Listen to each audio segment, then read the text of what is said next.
प्राकृत अनुरागी सभी महानुभावों को मेरा डॉक्टर पुलक गोयल का यथा योग्य अभिवादन, सादर जय जिनेन्द्र। आज हम प्राकृत डिप्लोमा कोर्स के अंतर्गत पाठ्य पुस्तक प्राकृत व्याकरण में से पाठ क्रमांक 3 कारक का 6वां भाग देख रहे हैं। इस भाग में हम चतुर्थी विभक्ति संप्रदान कारक इसको अच्छी प्रकार से समझेंगे, इसके प्रयोग वाक्य भी देखेंगे और अंत में आपको कुछ होमवर्क भी दिया जाएगा। यह पाठ बहुत महत्वपूर्ण है। पिछले भागों की तरह यहाँ पर भी प्रथमा, द्वितीय और तृतीया विभक्ति का जैसे विश्लेषण किया गया था, अलग अलग प्रकार से कैसे उनके अलग अलग प्रयोग वाक्यों में किए जाते हैं, ये सब हमने सीखा था। इसी प्रकार से यहाँ चतुर्थी विभक्ति में भी अलग अलग परिस्थितियों में कहाँ कहाँ पर चतुर्थी विभक्ति का प्रयोग करना होता है, वह हम आज के इस पाठ से सीखेंगे।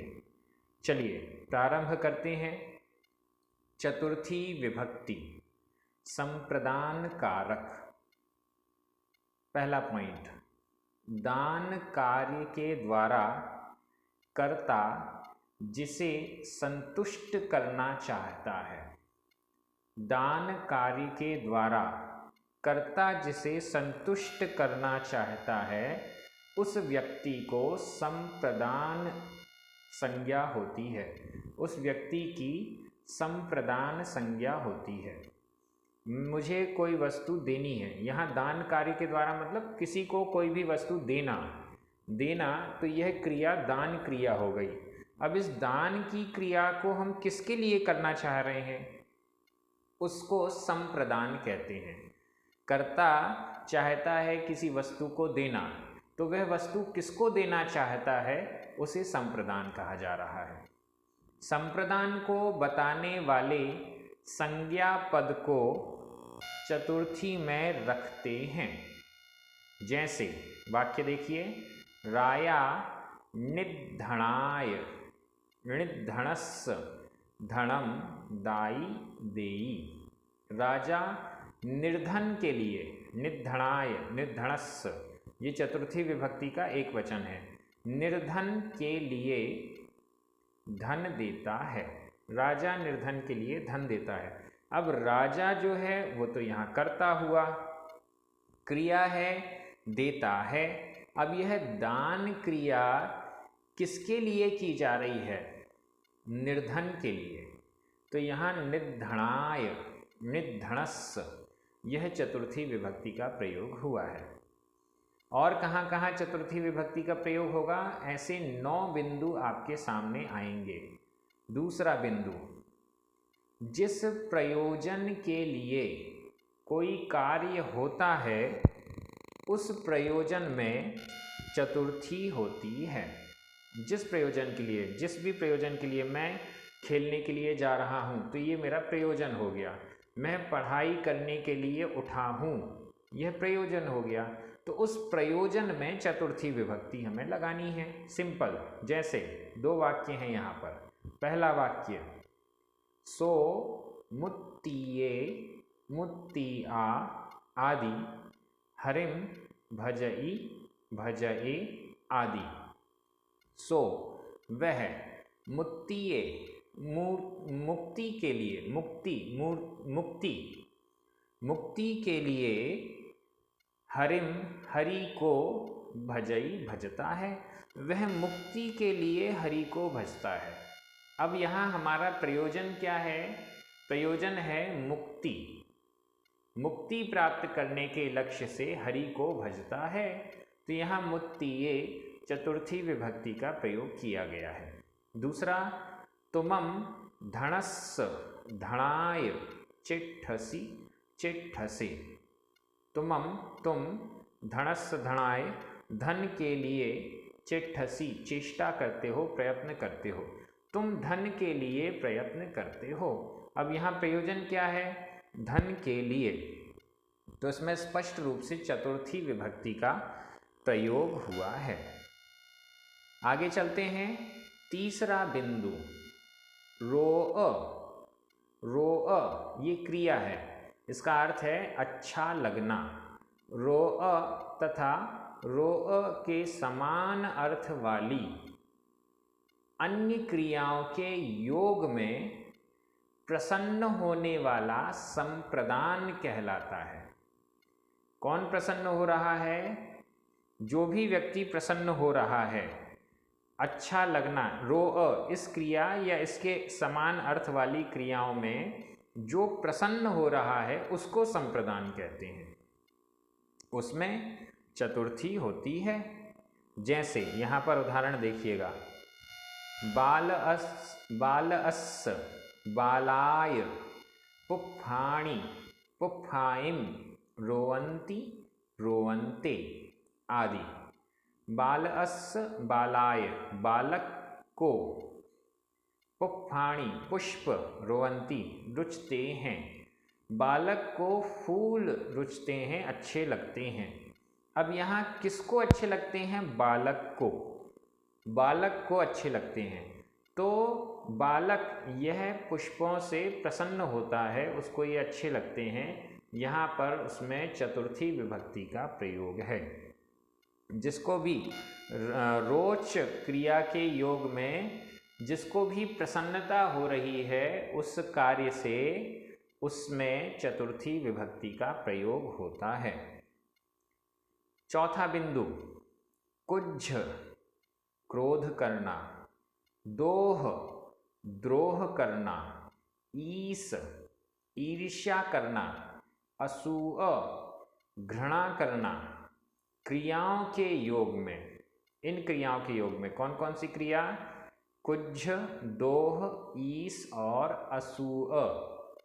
इन क्रियाओं के योग में तथा इसके समानार्थक क्रियाओं के योग में जिसके ऊपर क्रोध आदि किया जाए, जिसके ऊपर क्रोध आदि किया जाए। क्रियाएं कौन सी हैं? ये सब क्रियाएं हैं, कुज्झ, दोह, ईस, असूय और इनके अर्थ वाली क्रियाएं। ये जब किसी वाक्य में हों, इन क्रियाओं का वाक्य में प्रयोग हो रहा है और जिस पर क्रोध किया जा रहा है, जिसके ऊपर द्रोह किया जा रहा है, जिससे ईर्ष्या की जा रही है, जिससे घृणा की जा रही है, उसमें चतुर्थी विभक्ति का प्रयोग होगा। जिसके ऊपर क्रोध आदि किया जाए उसे चतुर्थी में रखा जाता है।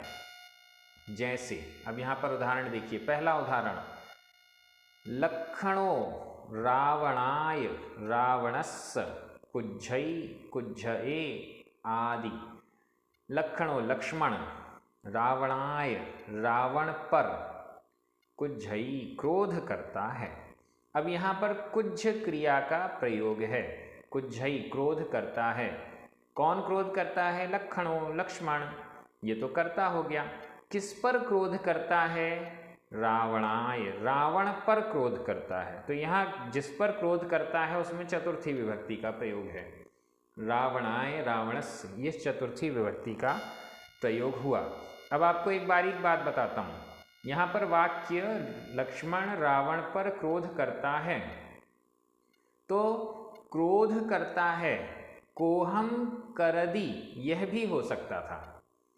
कुज्झै, कुज्झ क्रिया का प्रयोग किया गया है, इसकी जगह अगर कह देते कोहम करई कोणदी इत्यादि कुछ भी लगा देते, कोहम क्रोध को करता है। अगर ऐसा हम वाक्य बना देते तो यहाँ पर रावणाय चतुर्थी विभक्ति का प्रयोग नहीं होता। फिर यहाँ पर क्या होता? रावण पर सप्तमी विभक्ति का भी प्रयोग हो सकता था या द्वितीय का भी प्रयोग हो सकता था, लेकिन चतुर्थी का प्रयोग नहीं होता। अगले वाक्य में चलते हैं। रावणो रामाय रामस्य ईसई ईसए आदि। रावणो रावण राम से ईसई ईर्ष्या करता है, ईर्ष्या करता है। ईस क्रिया का प्रयोग है, इसलिए जिस पर ईर्ष्या की जा रही है, जिससे ईर्ष्या की जा रही है राम से, उसमें चतुर्थी विभक्ति का प्रयोग है। रामाय रामस्य, ये चतुर्थी विभक्ति का प्रयोग हुआ। तीसरा वाक्य, महिला हिंसाए हिंसाई, हिंसा अ, असूअई, असूअए आदि। महिला हिंसा ए, हिंसा से असूअई घृणा करती है। महिला हिंसा से घृणा करती है।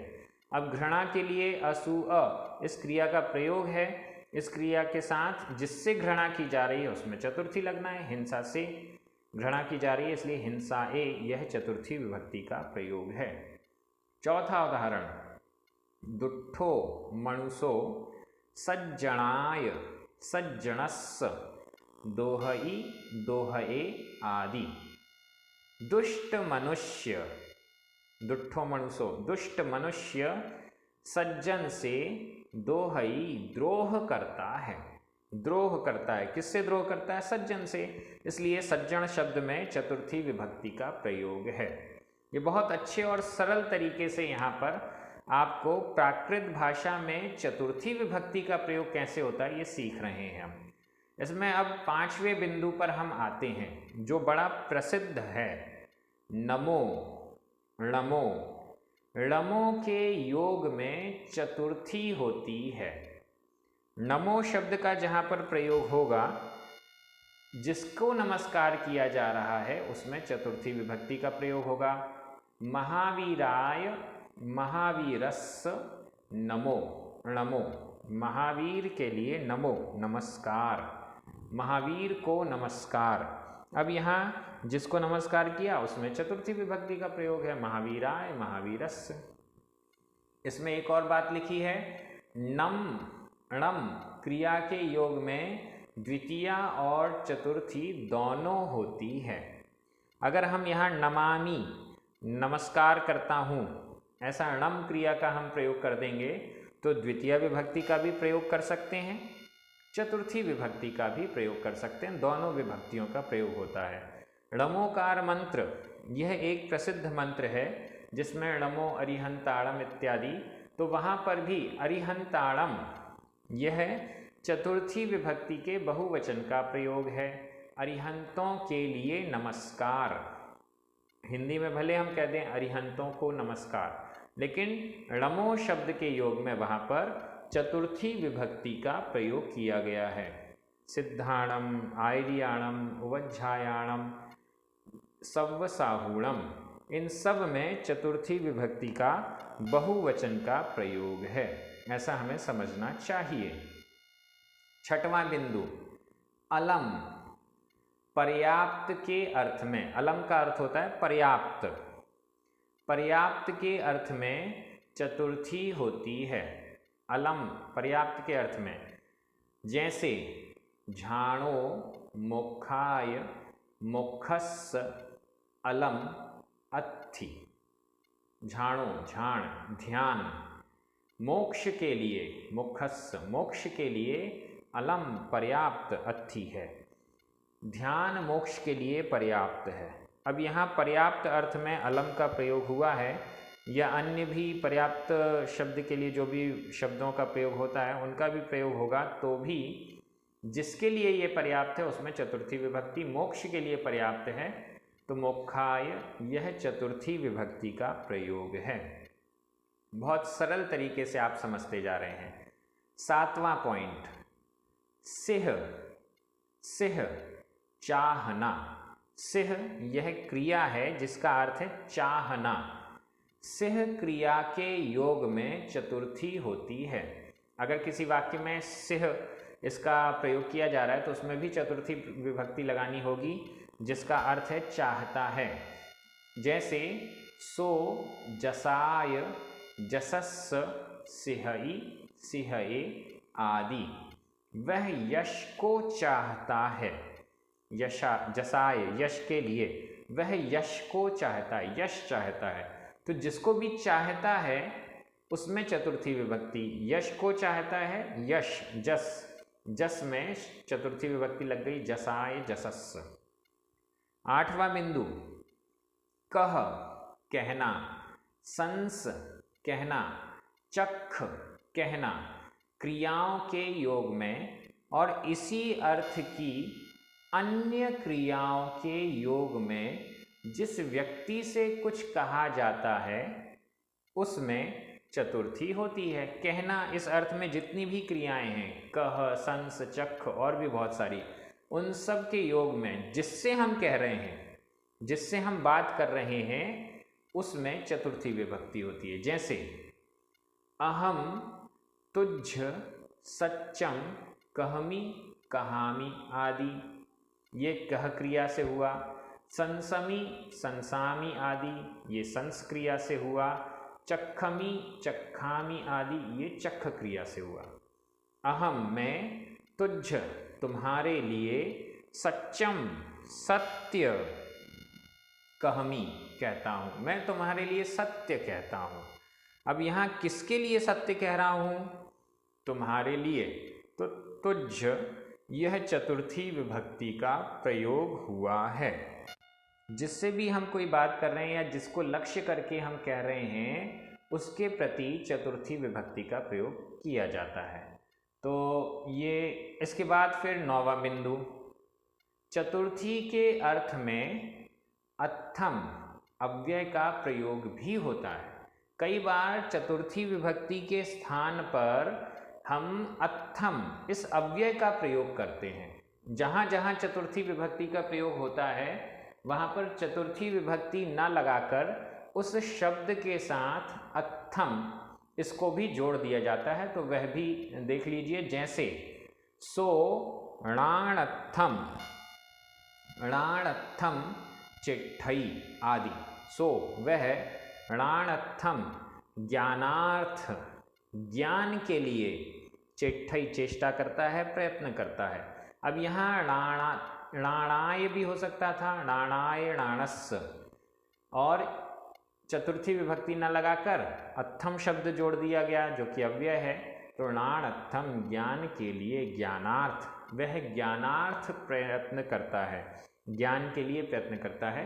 तो ये भी हमें याद रखना होगा। कई बार अगर चतुर्थी विभक्ति का रूप याद नहीं है, मान लीजिए इकारांत, उकारांत आदि शब्द हैं, उसके याद नहीं भी हो पाते हैं, तो भी अत्थम का प्रयोग हम वहाँ पर कर सकते हैं। इस प्रकार से ये पूरे 9 बिंदु आपको चतुर्थी विभक्ति को समझने में सहायक होंगे। आप इसके पॉइंट्स बनाकर अपनी कॉपी में नोट भी कर सकते हैं। यहाँ कुछ प्रयोग वाक्य दिए गए हैं। प्राकृत गद्य पद्य सौरभ पुस्तक में से केवल 5 प्रयोग वाक्य दिए हैं, देखिएगा।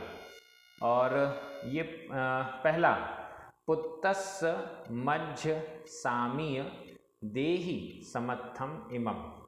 सामीय, हे स्वामी, यह दसरह पवज्जा में से है।